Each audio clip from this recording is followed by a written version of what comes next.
ह्या आजींना पाहून वाटलं की यांना खरंच ऑरिक्युलर ट्रीटमेंट देऊन पाहूया. मग यांचं वय पण जास्त आहे. त्यांचे 2-3 व्हिडिओ घेतले चालण्याचे, चढण्याचे, जिना कशा चढत आहेत त्या. आणि नंतर त्यांना विचारलं काय होतं आहे, पाय दुखतात म्हटल्या. मग त्यांना थोडं ट्रीटमेंट दिली, त्यांच्या नसा रिकाम्या केल्या आणि कानामध्ये ट्रीटमेंट दिली. पण आजी मला म्हटली अगदी निरागसपणे, तुला द्यायला माझ्याकडे काहीच नाही आहे. मी त्यांना प्रेमाने म्हटलं, मला नात म्हटलात, ह्याच्यातच सगळं आलं.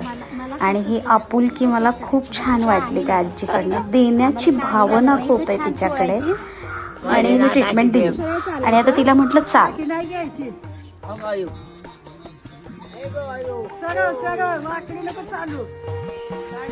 ह्या आजी चालू लागल्या अगदी काठी सोडून. पण या मागे खरंच माझं श्रेय अजिबात नाहीये.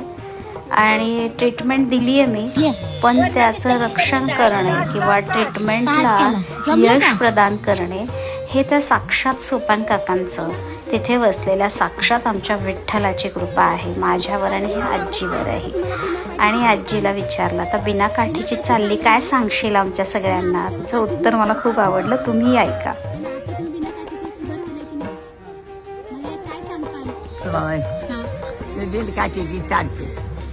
धन्यवाद सोपान काकाला का मला असं प्रेम करणारी ही शेवटचीच पिढी आहे. काय ते रेसिप्रोकेशन, आदान प्रदान आणि निस्वार्थपणे. थँक्यू आजी.